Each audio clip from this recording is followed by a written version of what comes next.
Hello and welcome to the Helicopter Investor Town Hall. Who can believe it's already the end of August? This month's Town Hall is very kindly sponsored by Nova Capital, which is appropriate because today is all about helicopter leasing. This is actually the 10th anniversary of Milestone's launch. We should all be together now for a massive party, but obviously we're not for many reasons. And we're going to spend the next hour talking to four experts from the helicopter leasing market. Our first one, we're delighted to have Olivier Piot from Nova Capital. Olivier was actually one of the first people to launch helicopter leasing. He launched Nova Capital back in 2002 and now has a fleet of 85 helicopters and also 14 fixed-wing aircraft worth more than $450 million last time he checked. Before Nova, Olivier was head of structured asset finance at a bank. And before that, he spent a lot of time at the Paris bar. Is that correct, Olivier?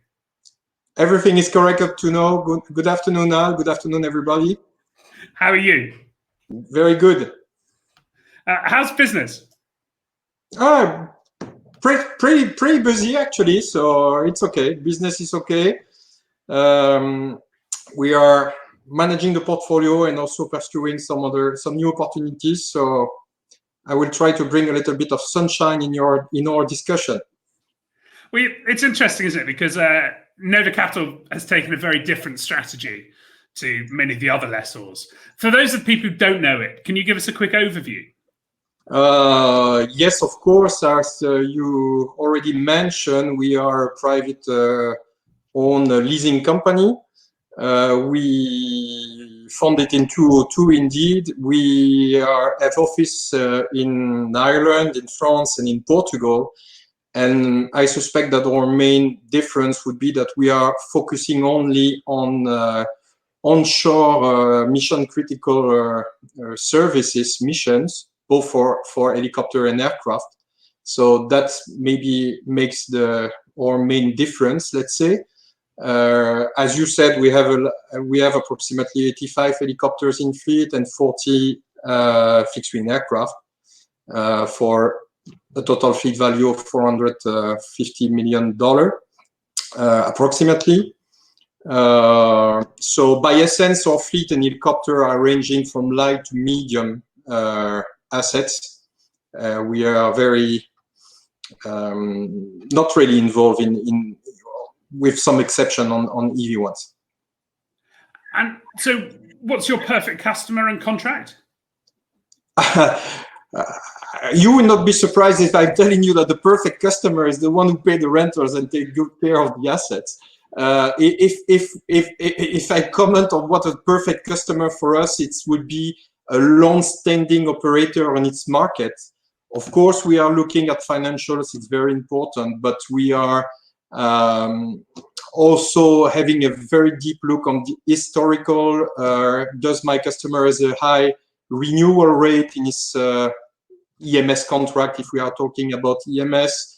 What are the maintenance capabilities? Do we have a serious chance to extend our first lease with the same customer within the operations?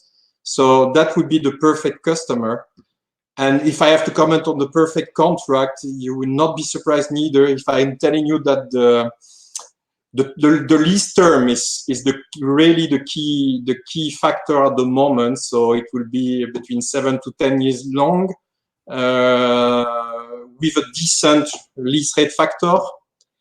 We can discuss about what decent is, but let's say that you have to repay our own funding cost, whatever it is, equity or debt, and or assumption of the residual value, not the other way around, not the rental being determined by the, let's say, market and adjust your expectation on residual, which is the main, let's say, risk in our business.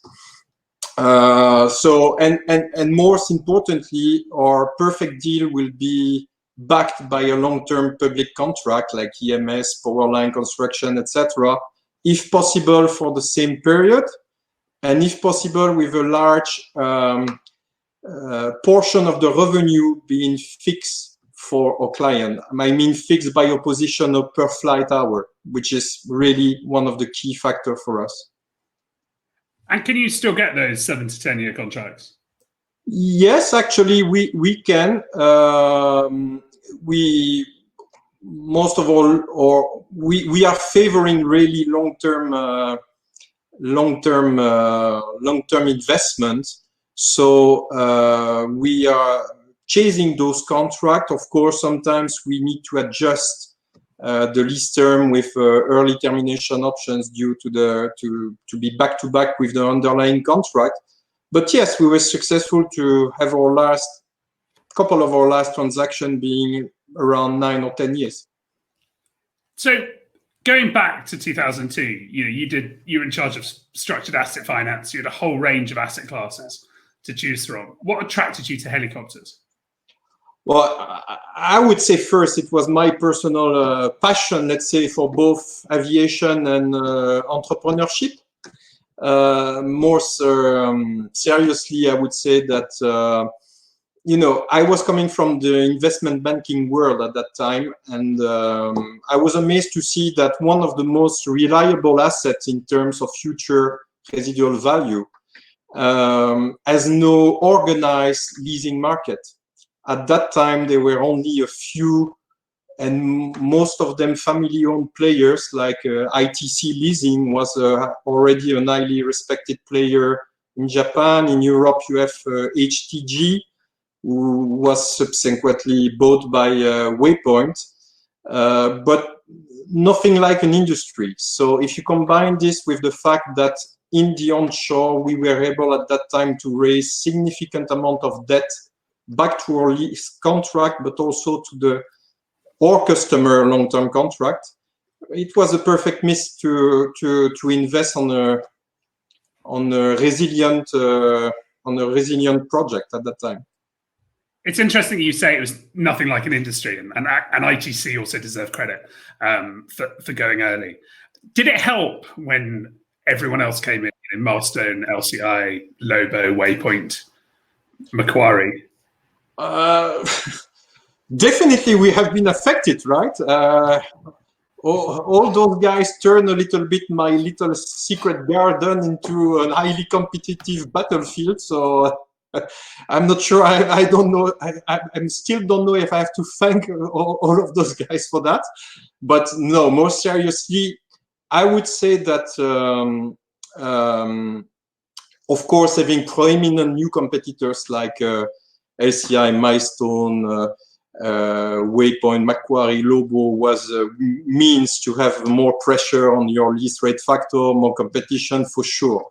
Although at that time, we were lucky enough that our competitor were chasing, let's say, big ticket transaction, as long as you can talk about big ticket in the helicopter, so meaning oil and gas, where we were not involved. So we have a few years there where we were only experiencing the good part, let's say. The good part is that we benefit from huge marketing efforts, I would say, towards the operators, where the leasing product was popular. We also benefit from what I would consider 10 years after the Milestone coming on the market from good practice. I would say that we as a community of lessors have established some good market practice.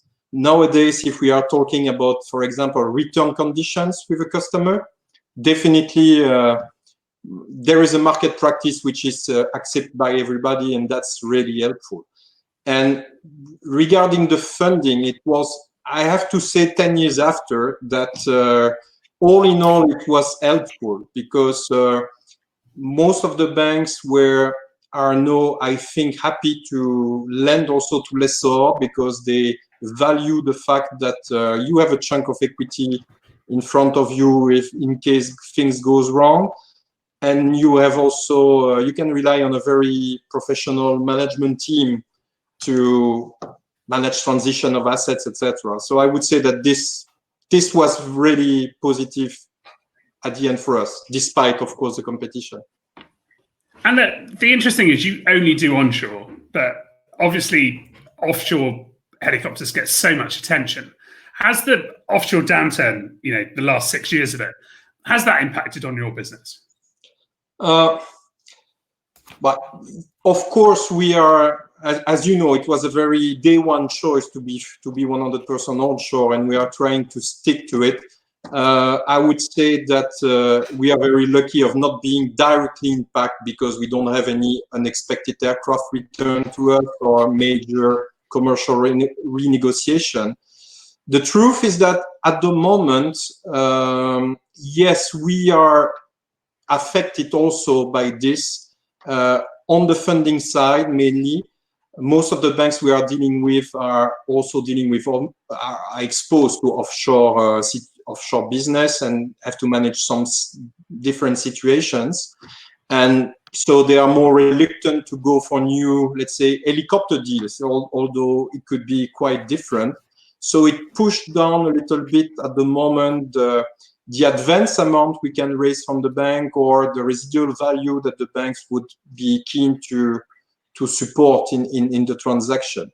But having said that, I would say that the combined effect of the COVID-19 crisis and the onshore downturn also has a positive impact by creating new opportunities.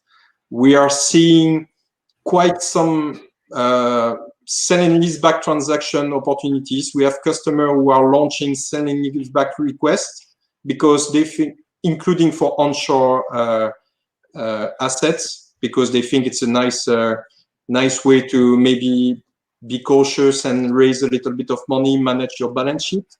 So all in all, in our business, we do not suffer any significant impact and could raise some opportunities. But it's still interesting how banks don't differentiate between the two markets that closely.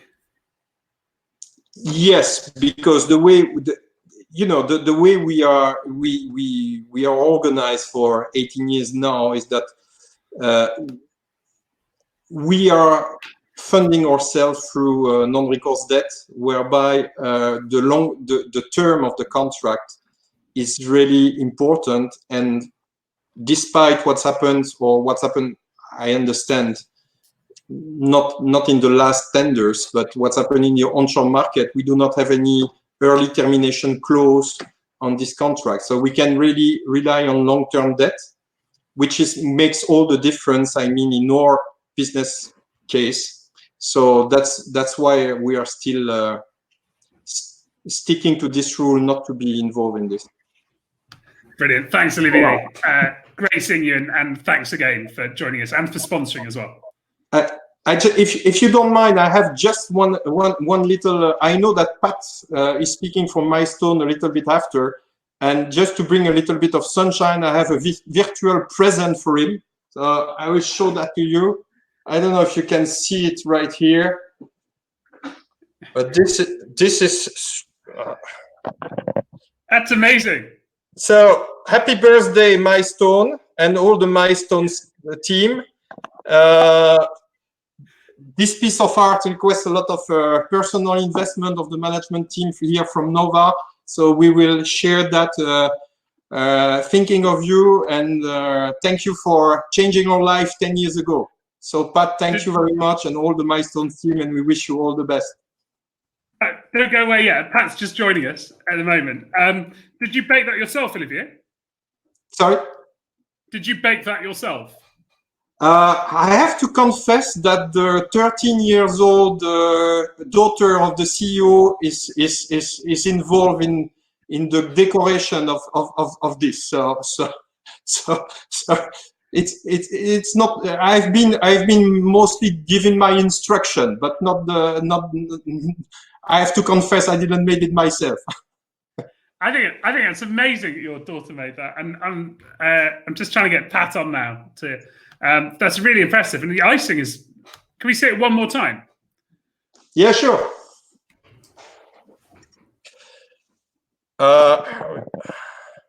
Is that okay? You can see it. I think that's amazing. It looked like an Airbus H125, right? Like an écureuil. It's very, and later on we'll get someone to value that. That's amazing. I'm having trouble getting. Pat's joining us now. I think we're having slight issues with the tech. But Olivier, that's fantastic. And I think your daughter, what's her name? Louise. I think Louise has done a fantastic job. So thank you very much. I will make sure to pass your congratulations. Thank you very much. Thank you. Thanks, Olivier. Great seeing you. Okay, hoping Pat's gonna. We seem to be having slight technical problems at the moment, which, by the way, are our side, or not our side, the servers in San Francisco, not here. So I'm just going to try, Pat. I'll come back to you in a second, and see if I'll try and do a new one now and come back to you. It is worth remembering that Milestone did actually change. Reinvigorate and change helicopter leasing, and led to all of the others coming in, and the cake's getting a lot of congratulations down the side. Okay, Pat, how are you? Hey, Al, how are you? Everybody hear me? Did you see the cake? I did see the cake, and thank you very much, Olivier. It looks delicious. Unfortunately, we won't be able to eat it, but I'm sure once the world allows us, we'll catch up and have something a bit liquid the next time. Yeah, it looked fantastic. How are you? Good, thanks. Yeah, busy. Lots going on. Some good, some bad, but kept going. Certainly sick of our current working from home environment and looking forward to getting back out on an aircraft and meeting some customers again, but doesn't look likely in the short term. So for those people who don't know Pat is, of course, President and CEO of Milestone Aviation, the world's largest helicopter lessor. Previously, he was at GE when it bought Milestone, and then led the underwriting portfolio management function and also risk and responsibility for GE engine leasing and cargo. And before that, he was in aviation risk management with GE, with a particular focus on emerging markets, starting your career as a chartered accountant with Deloitte in Ireland and London. There, that's your official intro. So much seems to have changed since Helicopter Investor in February. Pat, how are you seeing the market now? Or have I lost you? Okay, wait a second. Pat, can you hear us? I can hear you, yep. How are we seeing the market now? I think was the last I heard. Yeah, so how are you seeing the market now? Yeah, I mean, look, obviously a lot has changed since February. I mean, I think you got a good giggle from the room there when you put up the picture of Cookie with the mask on, and now I think that wouldn't bat an eyelid. So look at the world. I think has certainly changed. I mean, a couple of things I would say though that the last 6 months maybe have been positive. Decade about the mission critical nature of helicopters as an asset class, and that certainly has been shown over the last 6 months. I think most of the aircraft, in fact, the vast majority of aircraft, very, very, very high percentage of aircraft that we had on lease and flying in January and February, flew in March, flew in April, flew in May, flew in June, flew in July, and are still flying August, September. And I don't think there's very, very few aviation assets who can say, you know, that's what's happened when you look at what's going on now in commercial aircraft, particularly. So, look, I think that's the positive. But you know, as you said,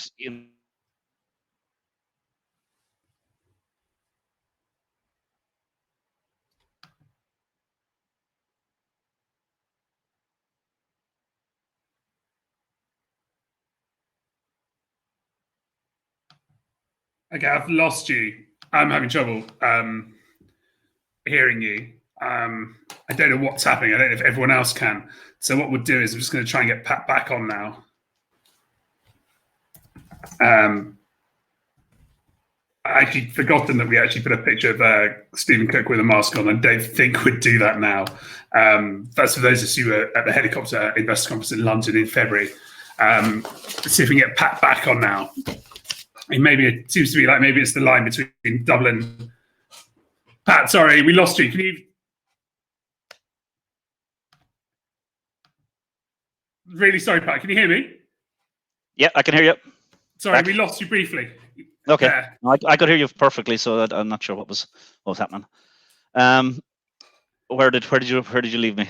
I got you. Now you're testing whether I was listening or not. You were saying that the helicopter fleet was performing better than other commercial assets, but still everything had changed.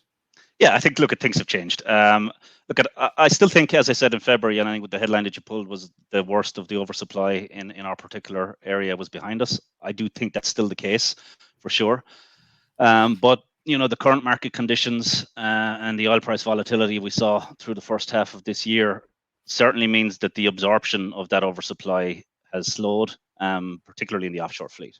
So, we were pretty bullish, I think, at the start of this year around what last 6 months of 2020 and into 2021 would look like. We line of sight on a lot of tender activity that was going to soak up some of the 92s in particular that were still floating around the market. So look, I think there's no question that has slowed and that demand has pushed to the right, given what went on with oil in the first half of the year. But some of the fundamentals I think are still the same, and are certainly our medium to long-term outlook is still the same. The offshore fleet is still aging. No new heavy deliveries coming in. There are very limited super medium deliveries coming into the space. Lesser order books are pretty dry. Operators don't have a lot of order books, super medium order book left. So even with flat to moderate demand, I think we'll eat into the remaining oversupply in the offshore fleet, over the next number of years. So I don't think that's changed. I think it's just delayed, and no major sort of fundamental shift in what our outlook is. Okay, so looking back. Yep. I'm sorry. No, you go.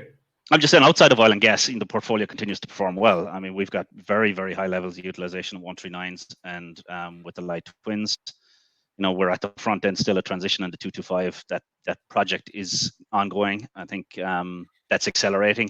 I think there's a good line of sight now to the vast bulk of that fleet, which was up to 120 heavies, being fully transitioned out of oil and gas and actually operating in other missions, not just sitting in storage within the next number of years. So robustness as a set of helicopters as an asset class, but we still have to deal with the legacy oversupply that's out there, and there's more work to be done in that regard. So this is the 10th anniversary of Milestone. What are the biggest lessons that people should have learned in the last 10 years?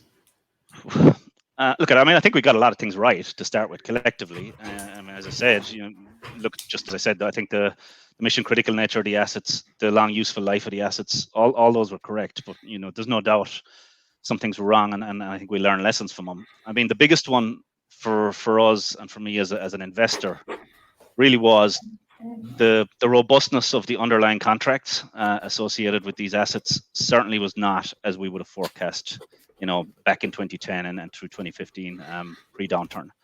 The original thesis was that a production platform is an expensive piece of equipment. It's going to be out there pumping oil for 20 to 30 years. Helicopter services is a small part of the operating cost of that. Reason that your helicopter asset and the operator who serviced that platform couldn't keep that asset on that contract essentially for most of the useful life in the primary mission of the helicopter. So 10, 15 plus years, same asset, same operator. No real reason that should change. I think what we saw is as oil companies aggressively took out cost through the downturn, they started threatening cancellation for convenience clauses. They started squeezing every part of their supply chain, and really, it became clear that those contracts were not as sticky as we had thought. And then for an investor like ourselves, it became clear that previously we had thought we could underwrite, both the operator credit and essentially the underlying contract credit, which was, a AAA IOC contract in a lot of cases, or a government contract in a lot of cases. That wasn't the case. And that has a number of knock-on impacts for investments. One, it became clear that the asset was going to transition a lot more than we would have originally modeled. Transitions bring cost, and there was a lot more volatility in the space versus what we would have thought. And that sort of brings me into the second, I think, and that is around transitions and transition costs. The cost to transition aircraft and the various upgrades that come out on these aircraft is very high. We would have always thought that there's a significant cost to be built into how we would forecast cash flows over the life of these assets when you transition missions. So if you took it out of oil and gas, went to utility, took it out of EMS and put it into oil and gas, etc., that was a cost that we were aware of, that we would have thought and would have modeled in. I think what we underestimated was just the level of cost that there is to transition aircraft, even within their own, even within the existing mission. Particularly the variations in spec requirements across operators, across regions, across end users. this drives up the the transition cost for each transition. You look at something like you might actually have the right helicopter at the right time for the client, and they decide their pilot likes the hoist on the left, not on the right. The bespoke nature of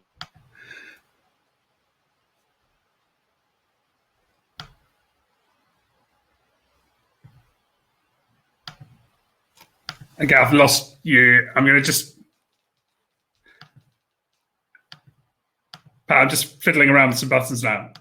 Can you hear me okay now? Yep, I can hear you. So that was one of the lessons from CHC, wasn't it? When they actually found that moving their own helicopter from Brazil to the North Sea just didn't make sense. Not exactly seamless, exactly. And look, I think the last one, and this is not applicable for all lessors, but it certainly was for us and some of the big guys who went down this path, was around speculative forward order books with the OEMs. I mean, a large speculative order book with the OEMs in this business is incredibly difficult to manage. And the price benefit you get from making that speculative order is nowhere near sufficient to compensate you for the risk that you're taking. I mean, the lead times that are in the space between tender award and delivery are just too short to manage configuration lead times really with the OEMs.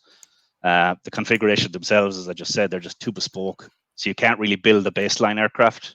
And if you do, you probably end up having expensive reconfiguration costs once you have to sort of tweak that base ultimately going to go on. And the demand is lumpy. It's not linear. So you're trying to line up a scheduled slot delivery from an OEM with the underlying demand is just challenging. So, I think one of the lessons we learned was that the benefit from having large scale forward order books with the OEMs in this space isn't really what it might be in other spaces, including commercial aircraft.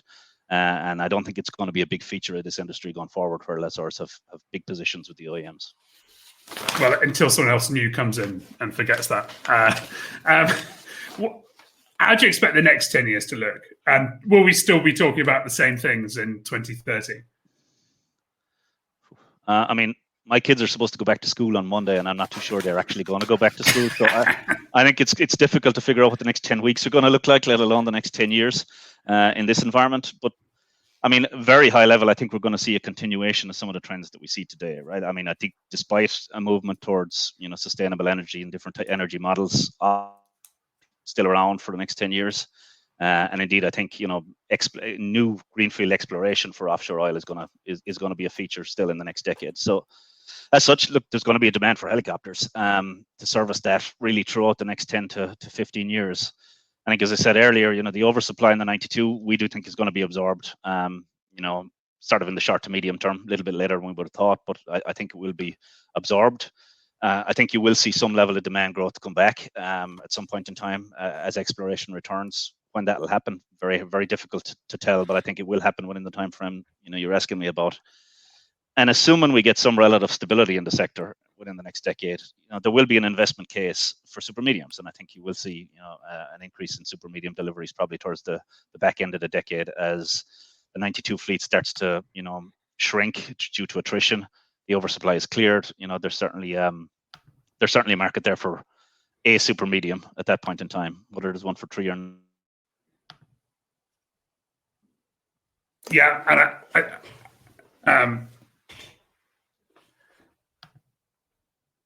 I have got some questions, but I think we're having trouble. I'm just going to try and toggle your. It always seems to be atmospheric when it's raining here. It never works as well. Yep, back. Yeah, sorry. Do you want a question from Crispin Maunder? We'll always take a question from Crispin. I thought that was your excuse to actually to break up and go. Crispin Maunder asks, this is Crispin Maunder, Executive Chairman of LCI Aviation. Are the days of the Dauphin /H155/S76 numbered? Do we see the same for the Bell 412? I mean, there's a lot of asset types in the question, and I don't think they all have the same characteristics. I think the Bell 412 to start with, I mean, that has, because of the way Bell have set up their support model, that aircraft has found, plenty different missions in around the world in firefighting, utility. I think the transition of the 412 as a primary aircraft in oil and gas into other missions has happened relatively well, and Bell is set up to support it in those missions. So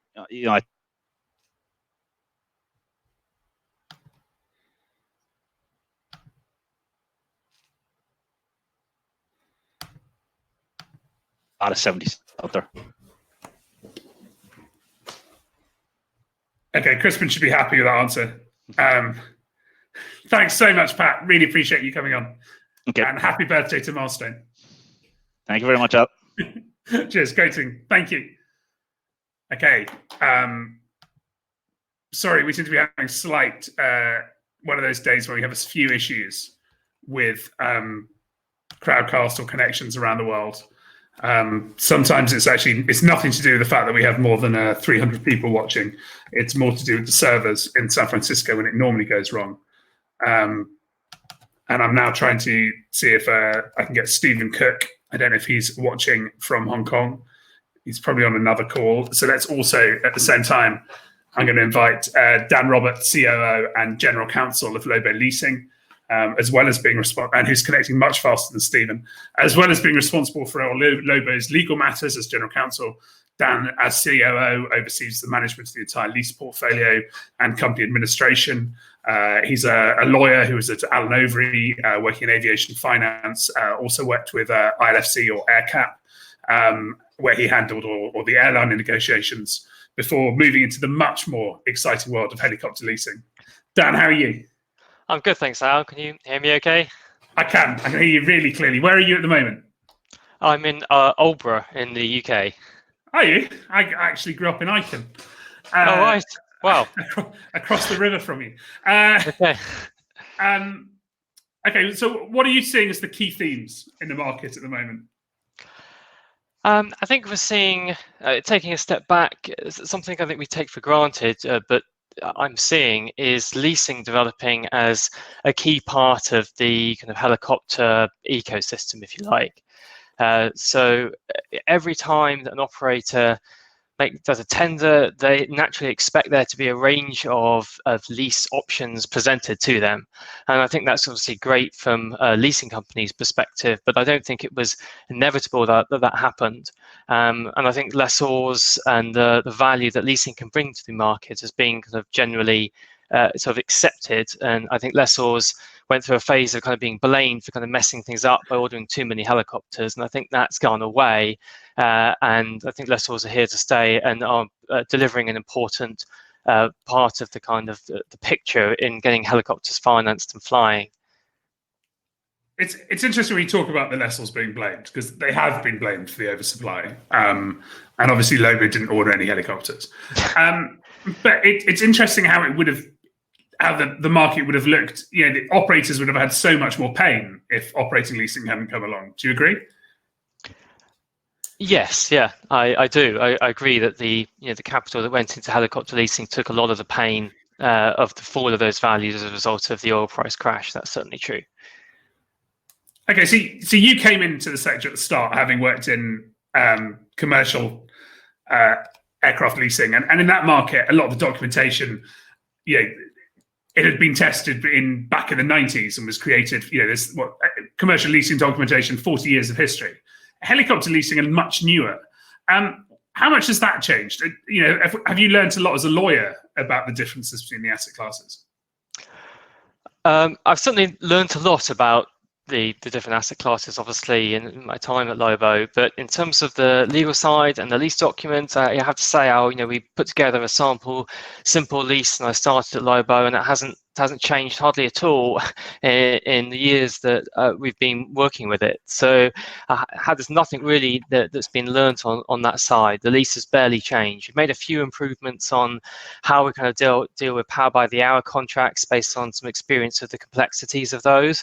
But other than that, it's a simple lease. It always seems to work well. I mean, from my experience, as you say, was on the fixed wing side, and agreeing a lease agreement always seemed to be such an enormous ordeal. You had to kind of fly out there and sit with the operator, and I mean, goodness knows how you would do that nowadays. But anyway, it took days, and it involved all sorts of arguments and things like that.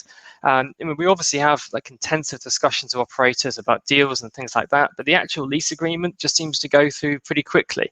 I don't know why that is. Maybe we can take some credit from having a simple lease document, or maybe it's that some of the complexity of lease documentation and fixed wing is driven by having a maintenance reserves and having to do contributions from maintenance reserves, which isn't a feature you get in helicopters. So maybe that's what makes it simpler. I don't know. Okay, I've got a really tough one for you. Years ago, when Lobo launched, Bill said that you guys would look at Russian helicopters. And Jet Value Jeremy's has asked, the MIL Mi-8 HIP is the world's most prolific helicopter with almost 18,000 built. What are your thoughts on this fact?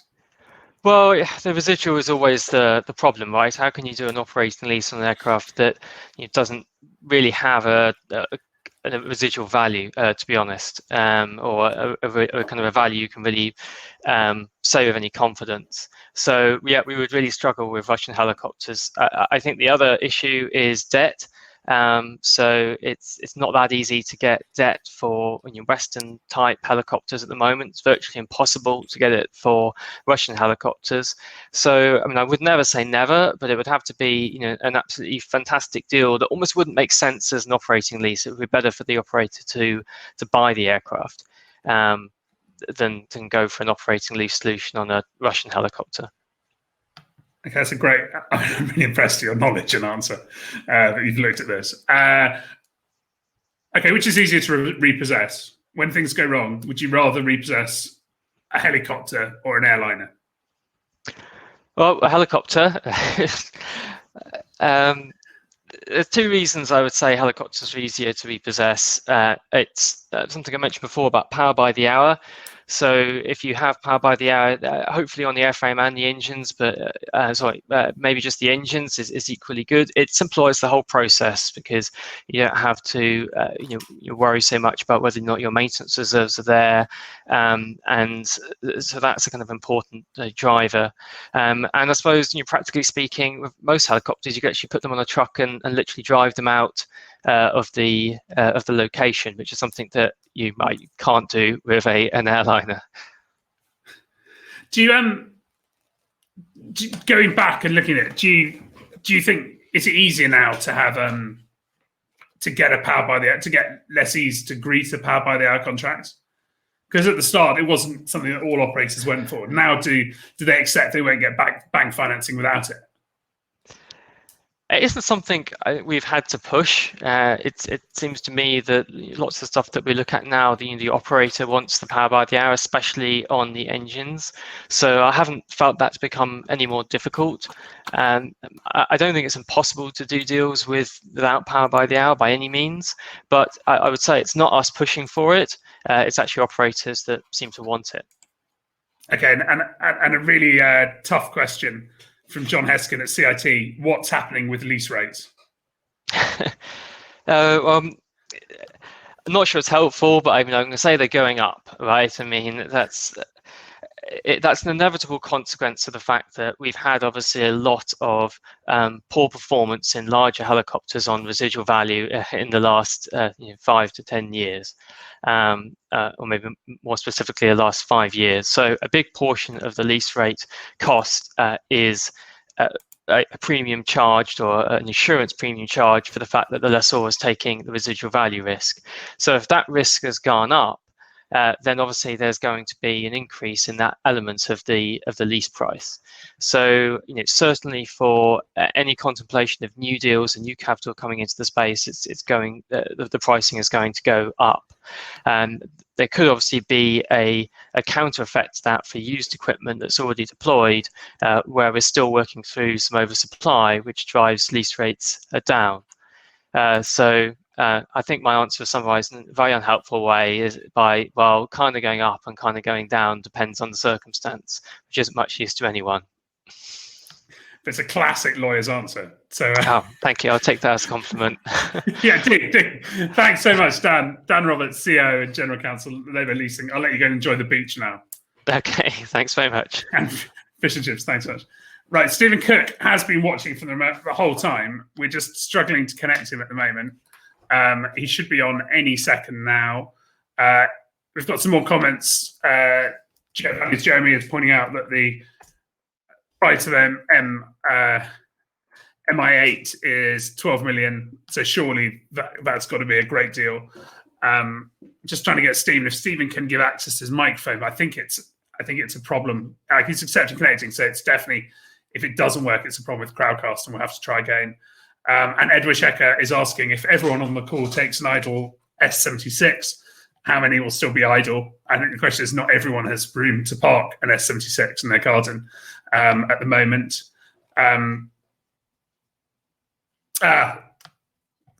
Stephen's having problems with technical calls. Cook, it might be worth... great, you're on. Stephen, can you hear me? I can, Al. Can you hear me? Yeah, I can. Awesome. I thought we'd lost you. I've actually had the joy of listening to everyone so far, but for some reason you couldn't get through to me. So, what are your thoughts, having listened to everyone?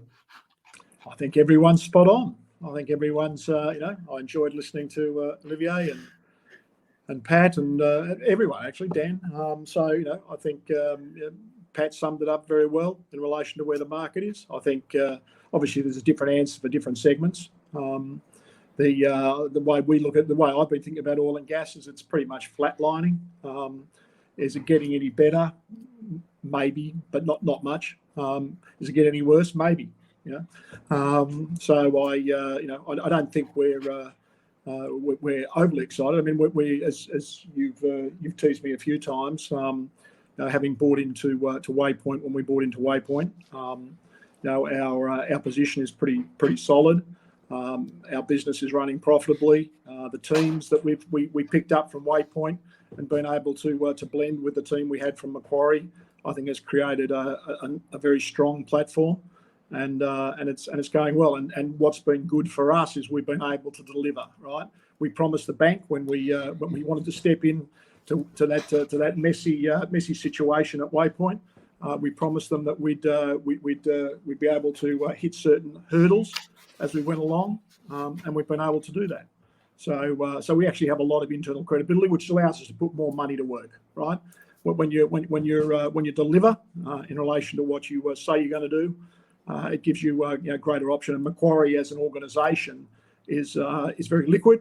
We're long capital, which costs us money. But we're long capital and we're long liquidity. So we're out there. The team's looking. It's not that easy to pick up too many transactions. I don't think we're not going to make the same mistakes of the previous generation in relation to how they're writing deals and the assumptions that they were making. But no, I think it's going well. So you've still got, because at the moment, banks. I don't get the impression many banks are looking to do new deals, desperate for a new helicopter deal. And I guess there's probably not that many new deliveries. Pat touched on this, and there's not that many unencumbered aircraft. That's true. That's true. But I mean, obviously, there's a lot of clients out there that you can look to work with to see if you can help them in some way or another. So the team's busy doing a lot of different things. I'll be straight as well, guys. I mean, at the end of the day, when we stepped into Waypoint, it was a hodgepodge of assets, had been very poorly constructed, but we've been able to sell off a lot of those assets. So we've sold a lot of the smaller assets, the ones that don't make a lot of sense in relation to the effort that's got to go into them from a leasing perspective. I mean, if you can lease 10 at a time, that's great. But if you're leasing, 350s one at a time, it's not a particularly economic equation. So the team's done a good job of putting in place the strategy, and the strategy always was to clean up the fleet, and we've been able to do that. Who are you selling those to operators mainly? Oh no, a really wide range of people that we're selling them to. Some are being converted, some are going to clients that want them. It's a good mix, a good balance, and the team, Trey, Con, Simon, Philip, all those guys have done a really good job getting out there and unearthing opportunities to sell assets. So in the past, you last year you did a deal with PGGM on the commercial side, where you brought in like large co-investor. Have you got any interest in doing that in helis, or have you had anyone contacting you? We've had some conversations on that, mate.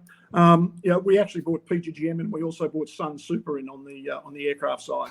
So we sold down 50% of Macquarie Air Finance. With what's happened in the market, that's strengthened our balance sheet at a time when it needs, when all balance sheets are under pressure. I mean, I think we're running the aircraft business is run pretty tightly, but if you've got no income coming in on one side, the liability side of your balance sheet starts to give you pressure. So we're very pleased to have PGGM and Sun Super in there on the aircraft side. They didn't come in on the helicopter side. And Al, I think you may know we sold our rail business in April as well. So we had a European rail business that we sold. It was our view that market got a bit toppy anyway, and I guess timing was fortunate in relation to that. But I think it's gone to a good owner, and that owner will do well with the assets that we've been able to sell it. I remember when you launched, one of your questions was one of your big concerns is, would you ever be able to get enough scale with helis? Do you feel you've done that? I think we've got adequate scale, right? I think we'd obviously like to have more, but it's a small market, right? It's not like the fixed wing market, it's not like the rail market, it's not like the shipping market. It's a much smaller market. So look, I think we're thinking hard about how we continue to find scale. I mean, it takes a certain amount of work, and you need a certain infrastructure to properly manage your assets.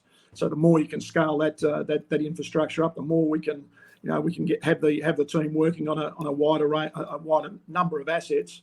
The better it's going to be for the business. But the business is nice and profitable, right? So it's I can tell you, when you've got a fixed wing business, it's nice to have a helicopter. I mean, the helicopter guys have never been so happy that all of a sudden they're the golden children, right? They're actually making a buck out of the market right now. Whereas the fixed wing side's pretty tough, right? Pretty tough when so many of the airlines aren't paying.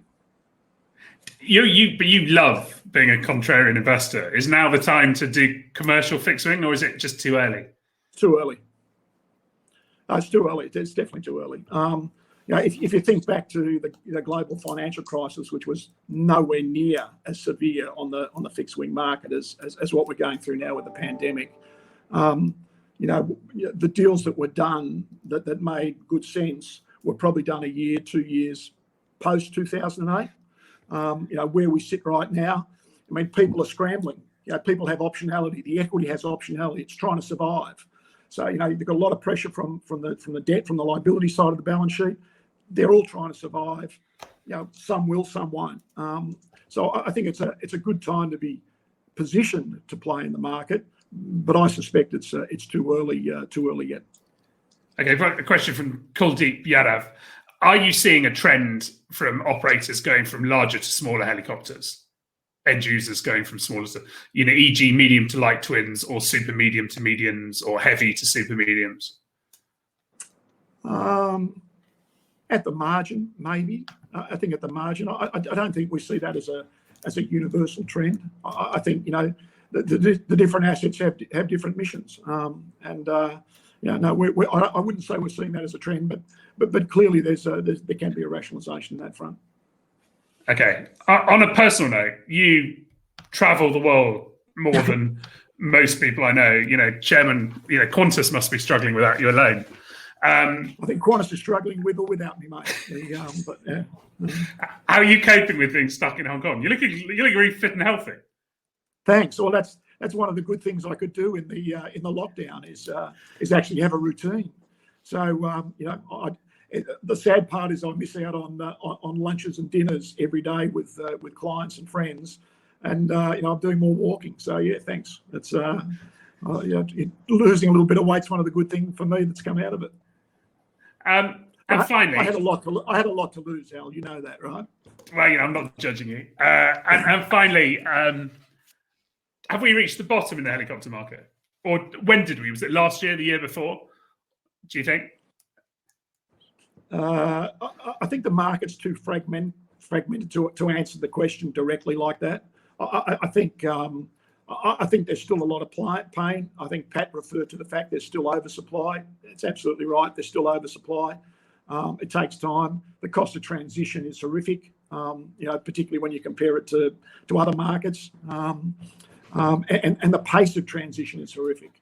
So it's and being in a market where you do need to transition a number of assets, it's a slow, tough process. But no, look, I think we're well positioned, and we'll continue to try and focus and put more money to work, and we're putting a little bit to work. But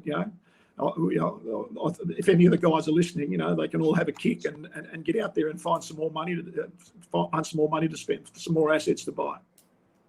Okay, and on that shameless plug, Stephen Kirk, thank you so much. Great getting.